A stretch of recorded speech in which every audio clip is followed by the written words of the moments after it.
Mashahidi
Niombe tusikilize neno la Mungu.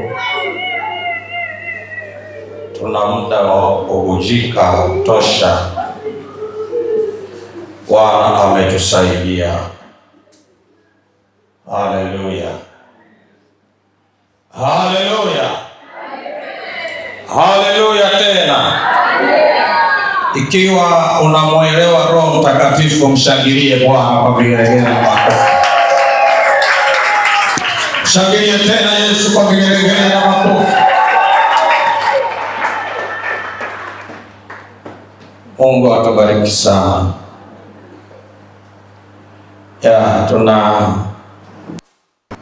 Tunayo sababu ya kumshangilia Roho Mtakatifu. Ametutendea mambo makuu. Ametukutanisha pamoja kama kule Yerusalemu walikutana pamoja na Roho Mtakatifu akashuka. Na leo Roho wa Bwana ametukutanisha pamoja. Tunayo imani ya kwamba amekwisha tangulia mahali hapa kwa ajili ya kutubariki. Nataka niombe Mungu niseme neno. Baba, katika jina la Yesu, ninakushukuru kwa upendo wako mkuu. Asante kwa kuwa wewe umeyatenda haya siku ya leo, ili tupate kukaa pamoja kwa umoja, tukuadhimishe wewe Roho Mtakatifu. Barikiwe kwa kuwa wewe ni mwema na una nguvu. Asante kwa matendo yako ya ajabu. Umetutendea haya si kwa sababu ya mapenzi yetu, lakini kwa sababu ya mapenzi yako Bwana, kwamba leo tukumbuke ujio wa Roho Mtakatifu katika maisha ya waaminio. Asante Mungu kwa sababu umetenda na umefanya. Ni katika jina la Yesu Kristo Bwana wetu. Amen. Amen. Amen. Amen. Injili kamili ya Kristo. Leta mamilioni ya watu kwa Yesu.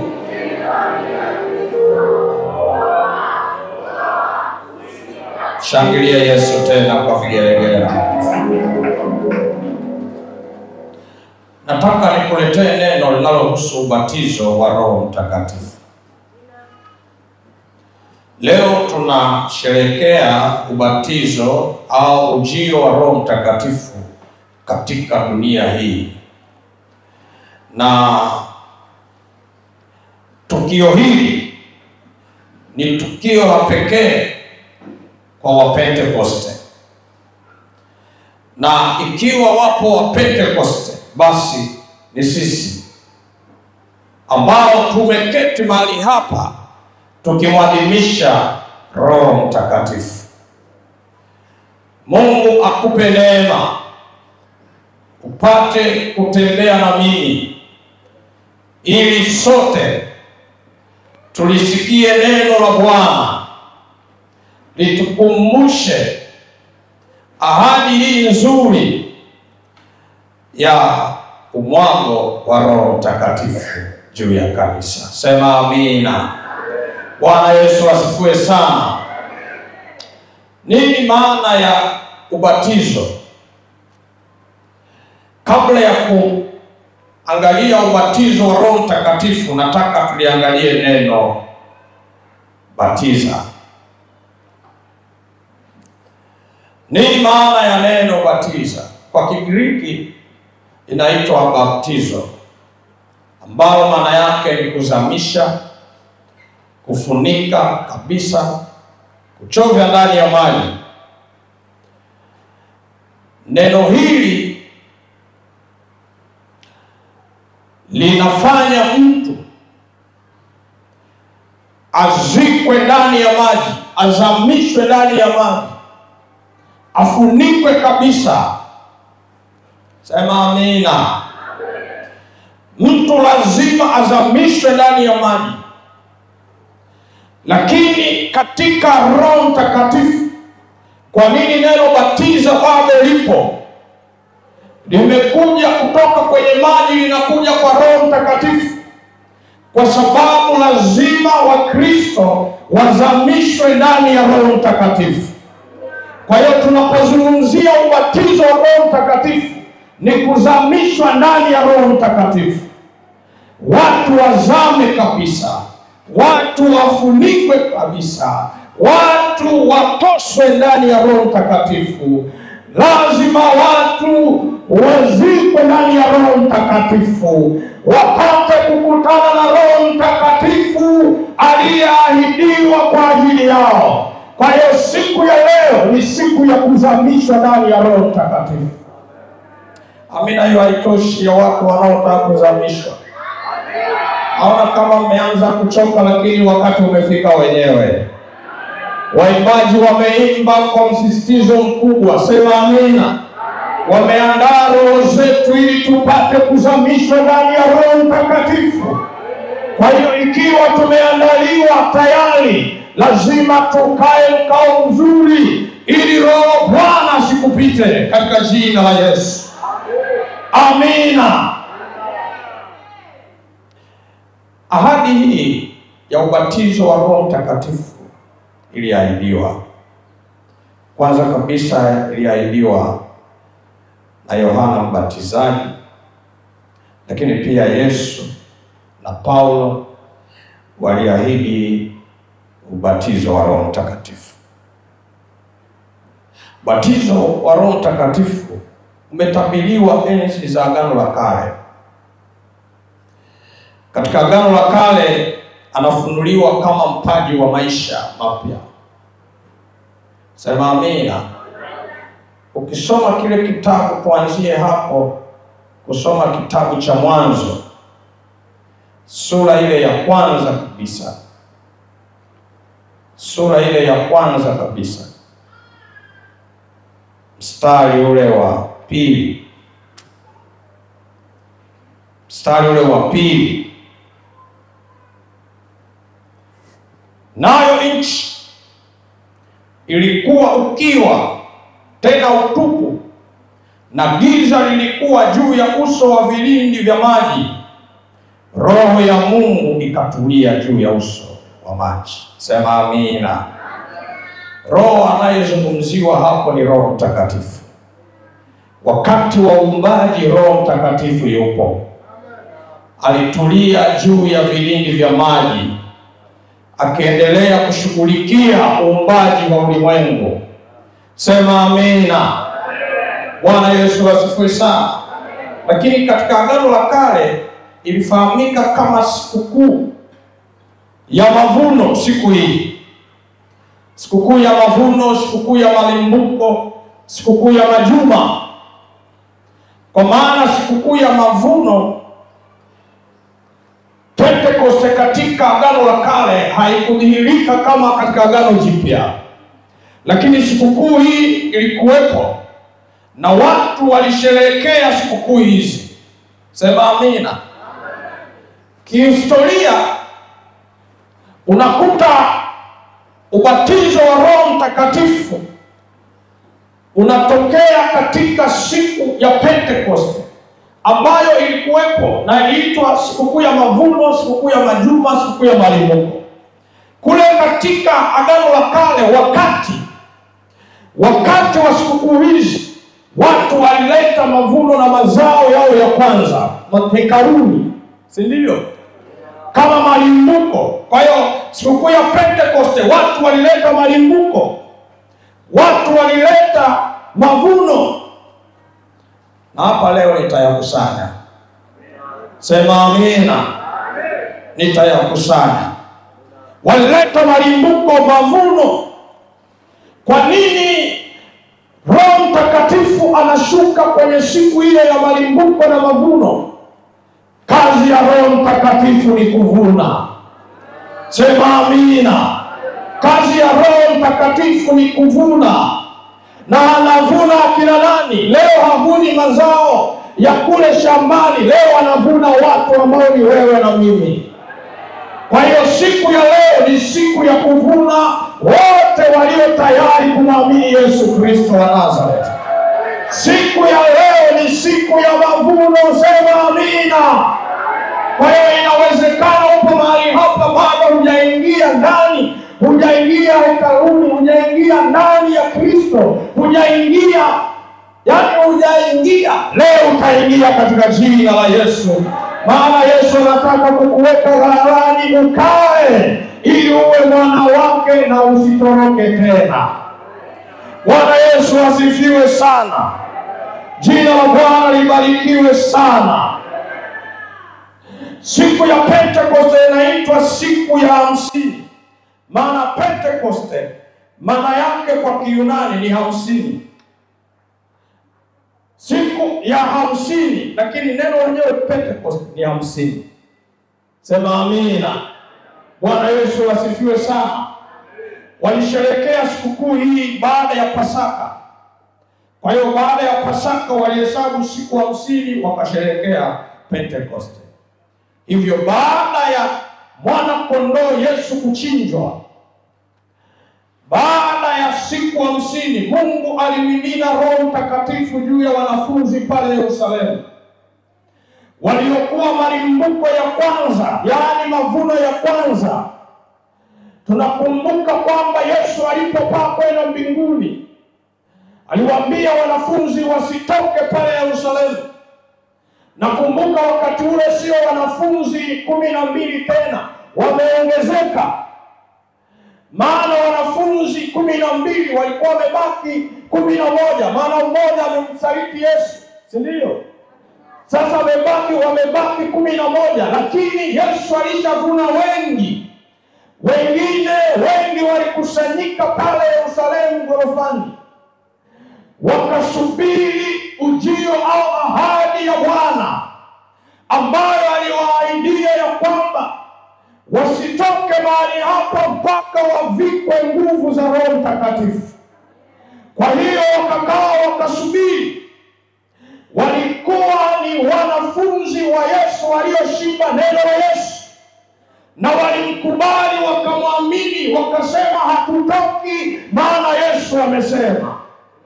Na wao wakakaa kwa utulivu mahali pale, na Yesu ahadi yake ikatimia siku ya 50. Ikatimia siku ya 50. Roho Mtakatifu akashuka juu ya wanafunzi waliokuwa tayari wamengojea. Hata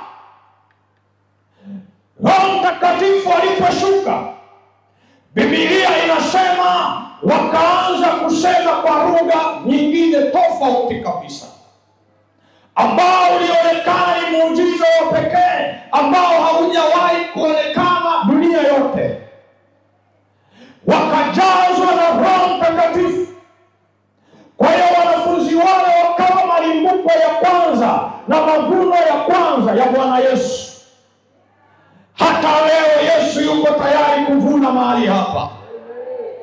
Hata leo Yesu yuko tayari kuvuna mahali hapa. Sema amina. Bwana Yesu asifiwe. Roho Mtakatifu ni nani? Roho Mtakatifu ni Mungu. Ni Mungu. Roho Mtakatifu ni Mungu. Hata kama wengine wanakataa, lakini sisi tunaamini kwamba Roho Mtakatifu ni Mungu. Yeye ndiye mtendaji mkuu wa shughuli zote za hapa duniani. Maana kumbuka, Yesu alipomaliza kazi ya ukombozi, Roho Mtakatifu anakuja ili aendeleze kazi hapa duniani pamoja na wanadamu. Kwa hiyo anashughulikia kazi zote hapa duniani. Ni nafsi ya tatu ya Mungu ambayo kwa Kiyunani tunaita pneuma, kwa Kiingereza pneumatology. Pneuma maana yake ni pumzi au upepo. Nasema Roho Mtakatifu sio mtu, ni roho. Sema amina. Ni roho, ni pumzi ya Mungu au ni upepo. Roho Mtakatifu sio njiwa kama wengine wanavyochora kwamba ni alishuka kama hua, si ndio? Wengine wanasema kwa sababu wanasema alishuka kama hua, sasa wamechora na njiwa. Sasa wengine wanadhani Roho Mtakatifu ni njiwa. Roho Mtakatifu sio njiwa. Na wala Roho Mtakatifu sio upepo, wala hana umbo lolote. Maana katika Agano la Kale alishuka kwa namna au kwa jinsi ya upepo. Ule upepo hakuwa Roho Mtakatifu. Hizo ni ishara tu zilizokuwa zikitokea ili kuashiria ya kwamba Roho Mtakatifu anakuja. Sema amina. Sema amina. Roho Mtakatifu ana umbo la rohoni. Yeye hana umbo la kuonekana kwa macho. Sema amen. Kwa hiyo huyo ndiye Roho Mtakatifu. Nikizungumza hapa unajua kabisa kwamba Roho Mtakatifu sio mwanadamu, sio mnyama, sio kiumbe chochote. Roho Mtakatifu ni Mungu aliye hai. Ni Mungu aliye hai. Sema amen. Yesu alimhitaji Roho Mtakatifu akiwa mwanadamu 100%. Kumbuka Yesu alipokuja alikuwa mwanadamu 100%. Lakini alikuwa Mungu 100%. Katika ubinadamu wake Yesu alimhitaji Roho Mtakatifu. Maisha yake yote alimhitaji Roho Mtakatifu ili amtambulishe duniani. Yesu alitambulishwa na Roho Mtakatifu duniani. Amen. Kila mahali Yesu alipokuwa alitambulishwa na Roho Mtakatifu. Na ndio maana kuna wakati unatamani watu wakutambue, si ndio? Unajua sisi wa Kristo kuna wakati unatamani watu wajue na watambue kuwa umeokoka. Watambue kwamba wewe ni mtumishi wa Bwana. Watambue kwamba wewe ni mtoaji mzuri. Watambue kwamba wewe ni mwimbaji mzuri. Wakati mwingine unaweza kuwa unapambana watu wakutambue. Sikiliza siri ya kutambuliwa. Ukitaka utambuliwe vizuri, omba Roho Mtakatifu akutambulishe. Tamani Roho Mtakatifu akutambulishe. Roho Mtakatifu akikutambulisha, upo salama katika maisha yako. Amen. Bwana Yesu asifiwe sana. Roho Mtakatifu akikutambulisha, hakuna mwanadamu awezaye kukuondoa kwenye utambulisho huo, na kwenye kazi yako hiyo, na kwenye huduma yako hiyo, na kwenye safari yako hiyo ya kwenda mbinguni. Maana Roho ni Mungu na hakuna awezaye kubatilisha maono ya Roho Mtakatifu. Hakuna anayeweza kubatilisha mpango wa Roho Mtakatifu katika maisha ya mwanadamu. Tembea na Roho Mtakatifu katika jina la Yesu. Ukitembea na Roho Mtakatifu una raha, una ushindi, una amani, unapenya mahali ambapo hapapenyeki, na unatambuliwa mahali ambapo huwezi kudhani kwamba watu watakujua. Lakini kwa sababu Roho Mtakatifu yuko pamoja na wewe, unapenya na unakaa salama, na watu wanakutambua kwamba wewe ni mtumishi, kwamba wewe ni mcha Mungu, kwamba wewe umeokoka, kwamba wewe unaenda mbinguni. Amen. Bwana Yesu asifiwe. Tashangaa wakati mwingine unakaa mahali, alafu unajitambulisha kwa watu, lakini watu wanasema huyu ni mtumishi. Ulishawahi kusikia hiyo? Watu wanasema huyu ni Mkristo. Huyu ameokoka. Kusema Mkristo, siku hizo Wakristo ni wengi. Lakini tunataka kutofautisha na wokovu. Maana unapokuwa Mkristo lazima ufike mahali uokoke. Sasa watu wanasema hakika huyu ameokoka, na hujawaambia kwamba umeokoka. Wamejuaje kwamba wewe ni mtumishi, wewe umeokoka? Roho Mtakatifu amewatambulisha. Roho Mtakatifu amewaambia. Sema amen. Bwana Yesu asifiwe. Roho Mtakatifu ni msaidizi wetu. Roho Mtakatifu ni kiongozi wetu. Roho Mtakatifu ni mwalimu. Roho Mtakatifu anaweza yote. Roho Mtakatifu anajua yote. Roho Mtakatifu yupo kila mahali. Hata mahali hapa yupo. Hata mahali hapa anakutazama. Hata mahali hapa anakuona. Hata mahali hapa anakujua. Nisikia vigelegele kwa Roho Mtakatifu. Maana Roho Mtakatifu ni mzuri. Vigezo vya kujazwa Roho Mtakatifu. Nataka tuelewe vigezo vya kujazwa huyu Roho ambaye tunamwadhimisha siku ya leo. Vigezo vya kujazwa Roho Mtakatifu. Kigezo cha kwanza ni madhihiriko ya Roho Mtakatifu ndani yako. Madhihiriko ya Roho Mtakatifu ndani ya maisha yetu. Na Roho Mtakatifu anapodhihirika ndani yetu, matokeo yake yanaonekana kwa wenye dhambi kutubu dhambi zao. Roho Mtakatifu akidhihirika katikati yetu, wenye dhambi wanachoma mioyo yao, wanatubu, wanaacha dhambi, wanatubu. Watu kutubu dhambi, kutubu dhambi sio kazi nyepesi. Lazima Roho Mtakatifu adhihirike ndani ya mtu. Ukiona mtu anatubu dhambi, Roho Mtakatifu amesema naye, amezungumza na mtu huyo, wala sio wewe uliyesema naye. Maana hakuna maneno ya mwanadamu na sauti ya mwanadamu inayoweza kumfanya mwanadamu mwenye dhambi akatubu. Ni kazi ya Roho Mtakatifu mwenyewe.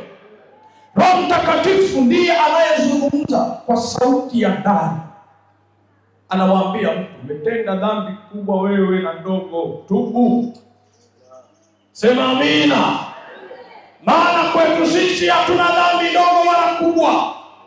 Dhambi ni dhambi. Lazima dhambi itubiwe. Kwa hiyo madhihiriko ya Roho Mtakatifu ndani yetu ni watu kutubu dhambi. Lakini viwango vya imani kupanda. Sema amen.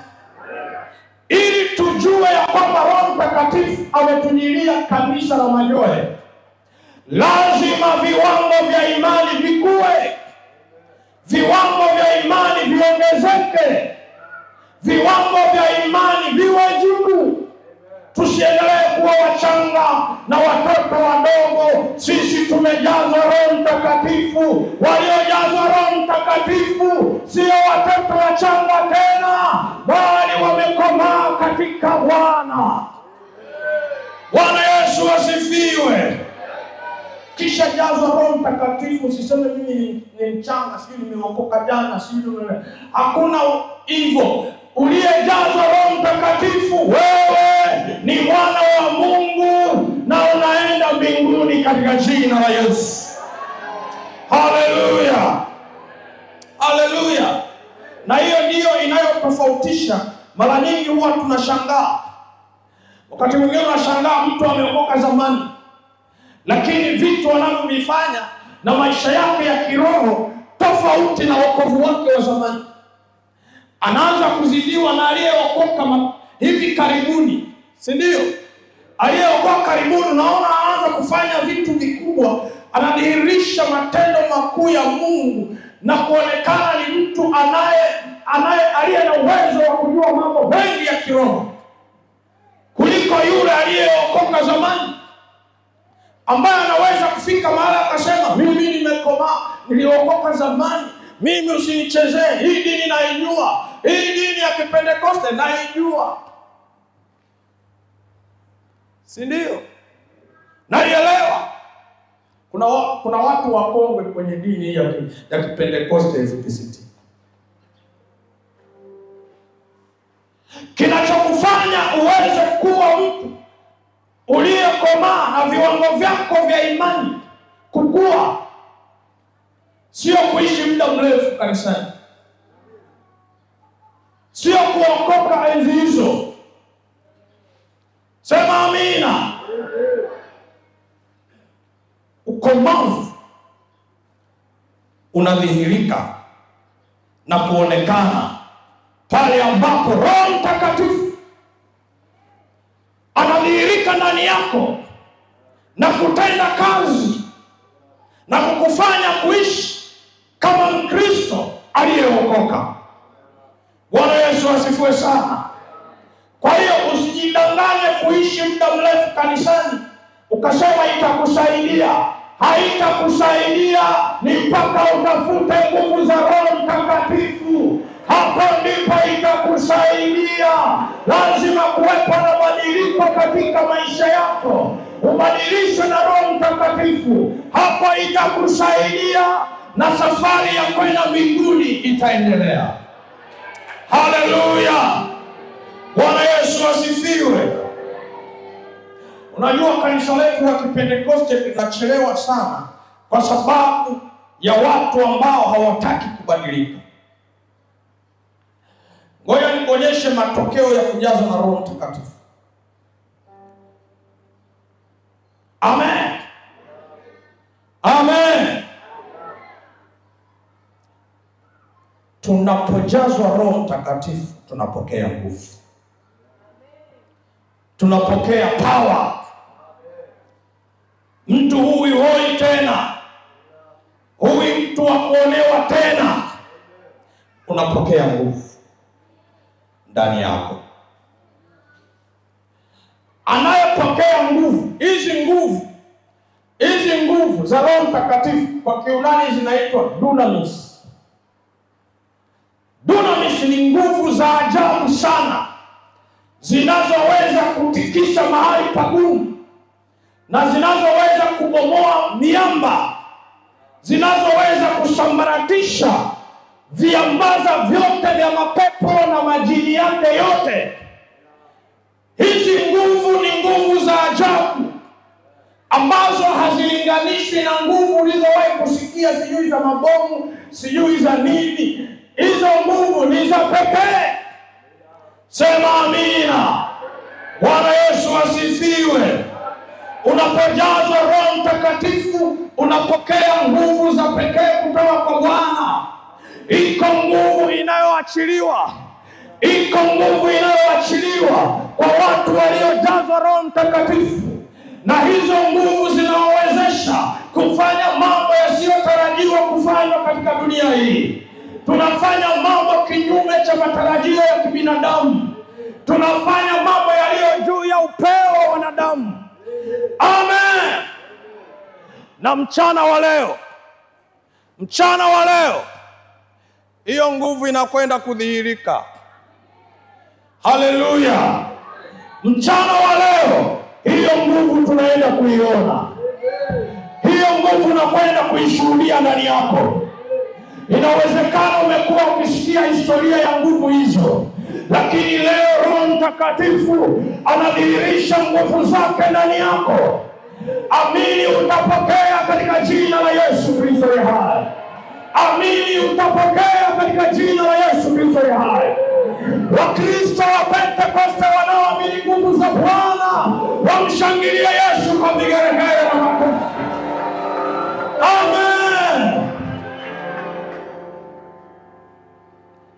Lakini tokeo lingine la ujazo wa Roho Mtakatifu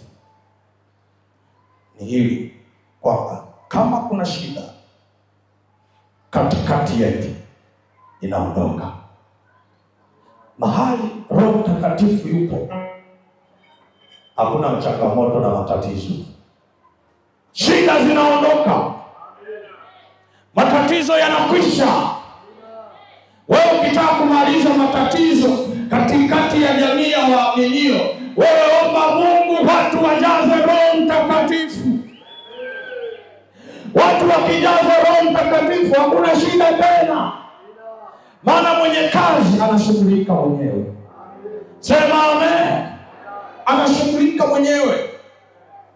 Badala ya kukaa vikao na makesi na nini mnaanza kurumbana, mnaanza. Roho Mtakatifu ni suluhisho la mambo yote kwa waaminio. Haleluya. Haleluya. Lakini pia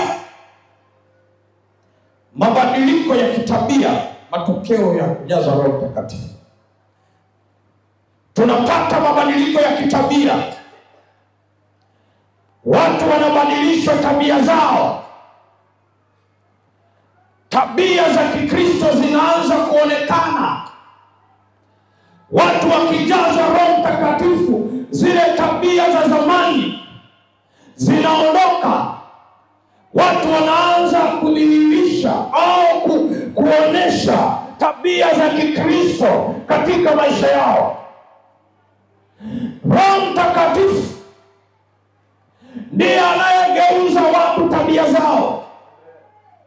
Leo tunaweza kuwa tunasema badilika, acha uzinzi, acha uasherati, acha ulevi, acha ushirikina, tukakueleza tusiweze. Lakini Roho Mtakatifu akiingia ndani yako, Roho Mtakatifu akija, Roho Mtakatifu akishuka, tabia mbaya zote zinaondoka. Tabia mbovu zote zinaondoka. Yeye kazi yake ni kubadilisha tabia mbaya kuleta tabia njema ndani ya maisha ya waaminio. Unatembea katika uzinzi na uasherati kwa siri, ni kwa sababu bado Roho Mtakatifu hajaingia ndani yako.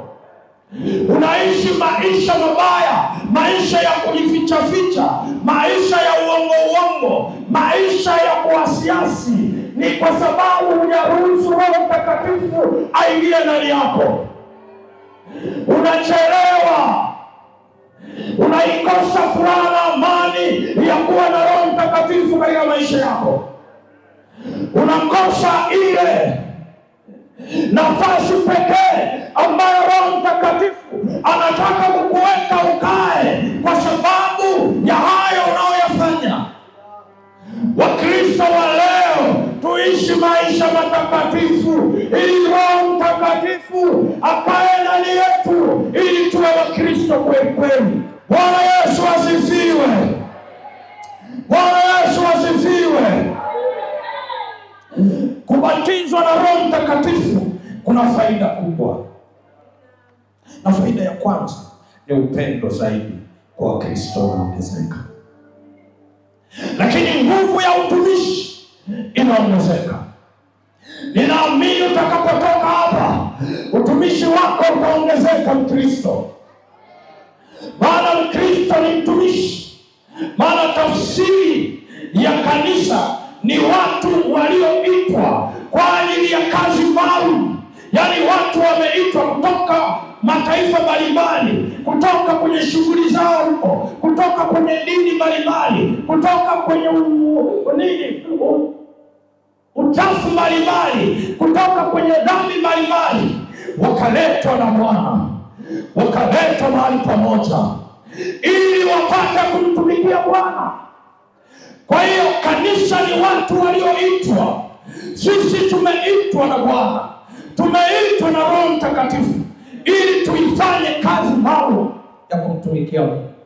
Kumtumikia Mungu ni kazi maalum, ni tofauti na kazi zingine. Kwa hiyo unapokuwa unajitoa kujenga kanisa, unajitoa kununua viti, unajitoa kutegemeza wachungaji, unajitoa kusafirisha watu, unajitoa kuhakikisha madhabahu inakaa vizuri, unajitoa ni kuibia siri. Huo ni utumishi katika nyumba ya Bwana. Usimeze wala usiseme ninafanya kupoteza. Hapa haupotezi. Hesabu yako inaendelea kusoma. Kila unachokifanya mbinguni kinaandikwa, maana wewe ni miongoni mwa wale walioitwa ili wamtumikie Bwana, na Bwana hatawasahau na wewe hatakusahau. Bwana atakukumbuka, pesa zako atazikumbuka, mali zako atazikumbuka, nguvu zako zitakumbukwa na Bwana. Bwana atakukumbuka. Bwana atakukumbuka. Bwana atakukumbuka. Bwana atakukumbuka. Mungu akutie nguvu, akujaze nguvu za utumishi. Umtumikie Mungu. Acha uvivu, acha ulegevu. Wakati mwingine unatoroka kazi, wakati mwingine unatoroka michango kanisani, wakati mwingine hata michango utoi, si ndio? Unatoroka, unakimbia, utoi, ufanye. Acha uvivu, acha ulegevu. Kumbuka, umtolee mchungaji, wala umtolee huyo kiongozi, wala umtolee sijui nani, umtolee yoyote. Kila unachokifanya katika madhabahu unakifanya kwa Bwana, na rekodi yako inasoma mbinguni. Haisomi kwa kiongozi wa duniani, haisomi kwa mtu yeyote duniani. Rekodi yako inaandikwa mbinguni. Hata kama mchungaji angelikuwa chizi, hana akili nzuri, na unamuona hivyo hana akili nzuri wala hajakaa vizuri, lakini huku unatoa. Kumbuka, hesabu yako iko mbinguni. Sema amina. Na ndio maana unapokuja kanisani usianze kuchunguza. Wewe mtumikie Bwana. Fanya kwa Bwana. Sijui kama mnaelewa hili. Sema amina. Fanya kwa Bwana. Hata kama nikikuvuruga, wewe usivurugike.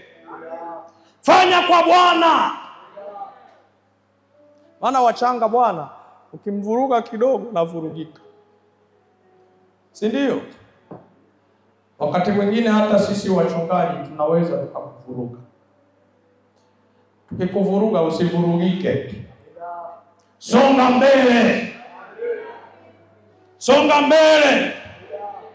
Unaweza ukavuruga kwa sababu hujakaa sawa, ukavurugika. Usivurugike, songa mbele. Tumika kwa Bwana. Tumika tena. Mtu mmoja akasema, nilienda kanisa moja, yule mchungaji alikuwa kama vile hayuko sawa sawa. Sasa mimi nikawa nashindwa kufanya kazi ya Mungu mahali pale. Hatufanyi kwa ajili ya watumishi, tunafanya kwa sababu tumemjua Mungu. Sisi tumeshamjua Mungu, na kwa sababu umemjua Mungu, fanya kwa Bwana. Fanya kwa Bwana. Bwana Yesu asifiwe. Haleluya. Faida nyingine ya kujazwa Roho Mtakatifu, naenda kumalizia, tunabadilishwa na kufanana na Kristo. Hilo sitalisemea sana kwa sababu nimezungumzia mabadiliko ya kitabia. Lakini faida nyingine, faida ya kujazwa Roho Mtakatifu, kunatuondolea udini, yani ule udhehebu. Waliojazwa Roho Mtakatifu hawana udini. Sema amen. Hawana udini. Maana wao wanajua kwenye dini Hakuna Mungu huko. Si ndio? Mungu na dini ni vitu viwili tofauti. Dini tunasema ni chombo kinachotusaidia sisi kutembea kwenda kumjua Mungu. Si ndio? Lakini dini, ukibaki na dini haikupeleki mbinguni. Kwa hiyo tukijazwa Roho Mtakatifu anatuondolea ule udini, ule udhehebu, anatuondolea ule udhehebu. Alafu anatupeleka, ijapokuwa tupo ndani ya dhehebu, anatupeleka mahali pengine ili kupitia dhehebu hilo ukutane na Bwana. Usiishie kwenye dhehebu, usiishie kwenye dini. Unatakiwa ukiwa kwenye dini ujazwe Roho Mtakatifu, ukutane na Mungu. Usiishie kutangaza dini. Ndiyo tunahitaji kuitangaza dini yetu ya FPCT. Sema amina. Lakini tukiamini ndani ya dini ya FPCT yupo Mungu katika Roho Mtakatifu, tunamuona na anasema na sisi. Na ndio maana hatutoki kwenye dini yetu, maana ndani yake tunakutana na Roho Mtakatifu. Bwana Yesu asifiwe sana. Usibaki kwenye dini tu, haitakusaidia. Utashitukia umeenda jehanamu afu unasema, "Bwana mimi nilikuwa Pentecostal FPCT." Kama ulikuwa Pentecostal FPCT huna Yesu. Uko Pentecostal FPCT huna Roho Mtakatifu. Maana kama huna Roho Mtakatifu hautaenda mbinguni. Simwe mnasema amina? Huna Roho Mtakatifu wewe mbinguni. Yesu atakaporudi mara ya pili, wakati pia unaamini Yesu atarudi mara ya pili. Yesu atakaporudi mara ya pili atabaki hewani. Hata kanyaga ardhi. Si ndio? Atakuja na mwaliko wa parapanda watakatifu, lakini hatafika duniani. Hapa duniani kitakachofanyika ni Roho Mtakatifu anayeishi na Wakristo tuliookoka kufanya kazi ya kutunyakua. Sema amina. Kufanya kazi ya kutunyakua na kwenda kutukutanisha na Yesu aliyeko hewani. Maana Yesu hatokanyaga mara ya pili kuja hapa duniani, hatokanyaga. Anaporudi mara ya pili anabaki hewani. Kwa Roho Mtakatifu tunaishi naye ndiye atakaye tunyakua. Na ule unyakuo kwa Kiingereza unaitwa rapture, kwa Kigiriki unaitwa rapture. Ni unyakuo ambao unafananishwa na kukapua kope. Si ndio? Kama kope zinapokapua zinakwenda haraka sana. Yaani ule uharaka ule ndio unaofananishwa na unyakuo wa watakatifu. Biblia inasema kufumba na kufumbua. Sasa sio kule kufumba kwamba unafumba hivi alafu unafumbua hivi. Ni kule kukapua kope. Kama mdudu anataka kuangukia hivi, unaona jinsi unavyochangamka. Hawezi kuingia. Sema amina. Kwa hiyo atakuja kwa huo haraka. Kwa hiyo atakayefanya kazi hiyo ni nani? Roho Mtakatifu. Kwa Roho Mtakatifu atatunyakua kwa haraka sana kwenda kutupeleka kule kwa nani? Kwa Yesu. Sema amina. Sema amina. Wangapi wako tayari kunyakuliwa? Mungu akubariki sana. Tazamia unyakuo huo, tazamia huo unyakuo unakuja. Kufumba na kufumbua, waliojazwa Roho Mtakatifu wananyakuliwa, wanakwenda kumlaki Yesu hewani. Amen. Bwana Yesu asifiwe sana. Kwa hiyo watakwenda hewani, watakaa na Yesu. Na wakikaa na Yesu, pale ndipo tunasema watakaa ile miaka mingapi? Miaka 7. Si ndio? Ndipo wanakaa ile miaka 7. Miaka 3.5 Watakatifu wanavikwa taji, wanapongezwa. Sema amina. Wanapongezwa miaka 3.5, unapongezwa kwa zile kazi ulizofanya ambazo watu ukifanya wanakucheka, alafu wewe unakazana. Si ndio? Unapambana, watu wanakukatisha tamaa, wewe unapambana, unaendelea. Zile sadaka unazozitoa, zaka unazotoa, unapambana, watu wanasema unapoteza hela. Wao wanasema hivyo, lakini wewe moyoni unakazana. Utakaponyakuliwa na mambo mengine, magonjwa, tabu, shida unazokutana nazo, lakini unapambana. Wewe kwa waganga wa kienyeji unasema Yesu ananiona. Unapambana. Siku hiyo sasa Yesu atafanya kazi ya kukuvika taji na kukutia moyo. Navikwa taji kulingana na namna ulivyofanya kazi. Hatulingani katika utendaji wa kazi. Hatufanani. Unaweza ukaona mwenyewe toka ulipookoka umefanya nini katika nyumba ya Bwana. Umefanya nini katika maisha yako ya wokovu. Nikukumbushe, hesabu inaendelea. Kama unafanya vizuri utavikwa taji. Sema amina. Kwa hiyo miaka 3.5 unavikwa taji. Baada ya Yesu kuwavika taji kwenye miaka hiyo 3.5, miaka mingine 3.5 ni ya karamu. Maana kila mmoja sasa ana taji. Sasa kinachofuata ni kula ubwabwa. Kula ubwabwa. Sema amina. Tumeshazoea ubwabwa sasa. Ni kula karamu. Biblia inasema kula karamu. Sasa sijui utakula ubwabwa, sijui utakula nyama, sijui utakula ugali, sielewi, lakini watakatifu wataiona hiyo karamu. Wataila hiyo karamu. Wataishuhudia hiyo karamu miaka 3.5. Baada ya hiyo miaka 3.5, kumbuka ile miaka 3.5 ya kwanza ya taji, huku chini huku kinachoendelea unakijua. Mpinga Kristo na nabii wa uongo watakuwa kazini.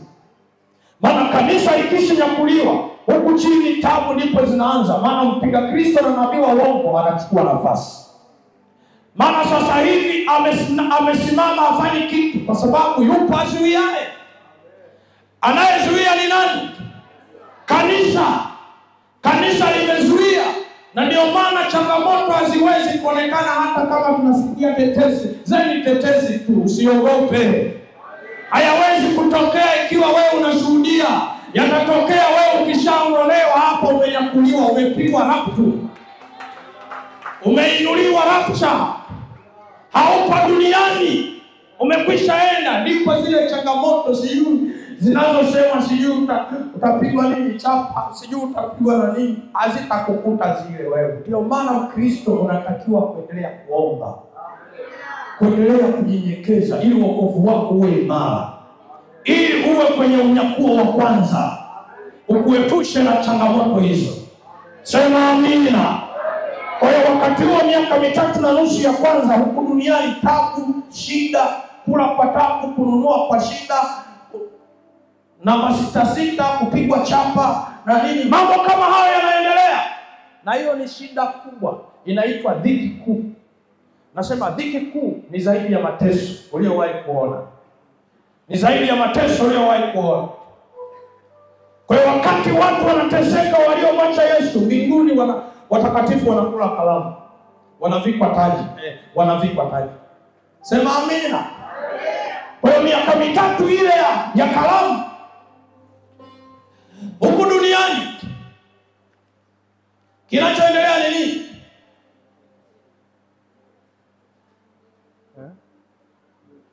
Huku duniani kinachoendelea ni dhiki kuu. Dhiki kuu ndio ile ya kwanza, inaendelea ile ishaanza. Sema amina. Bwana Yesu asifiwe. Haleluya. Huku duniani kutakuwa na maandalizi makubwa ya mpinga Kristo na nabii wa uongo, ya vita ya Armagedoni. Sema amina. Ambayo itakuwa inaandaliwa kwa ajili ya kupigana Na Yesu anapokuja, anakuja kupigana hiyo vita. Anapomaliza ile miaka 3.5 ya mwisho, anakuja kupigana hiyo vita ya Armageddon. Sema amina. Anakuja kupigana hiyo vita, na hiyo vita Biblia inasema ataishinda, maana atakuwa na watakatifu. Ataishinda.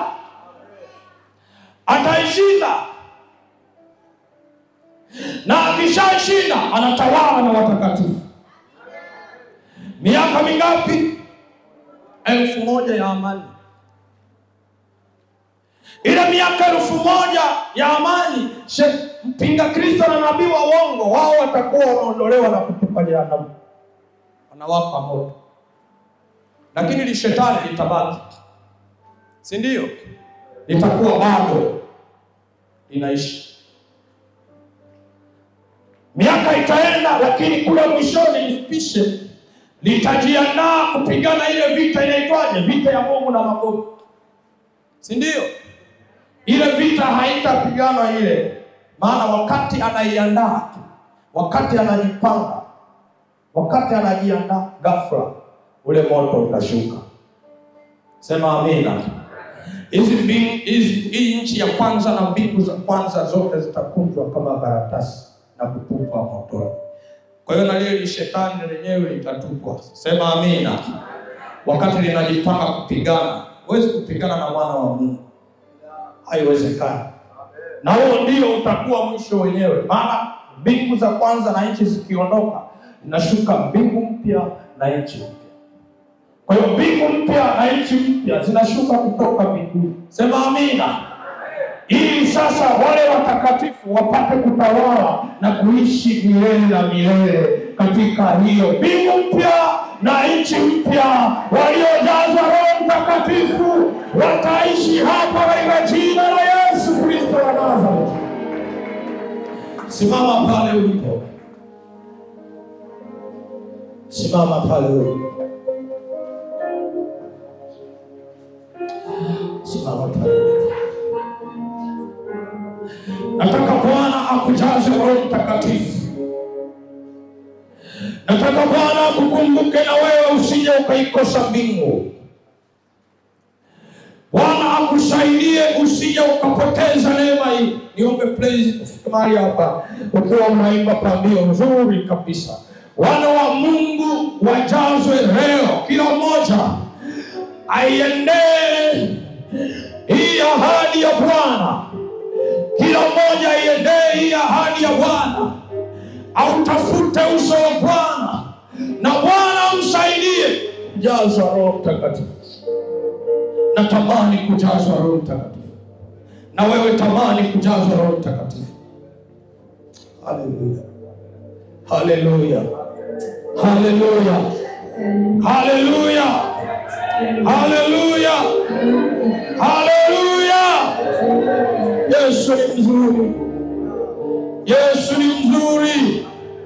Aliyewajaza Wakristo wa kanisa la kwanza pale Yerusalemu. Akujaze na wewe leo. Yeye asiye mchoyo,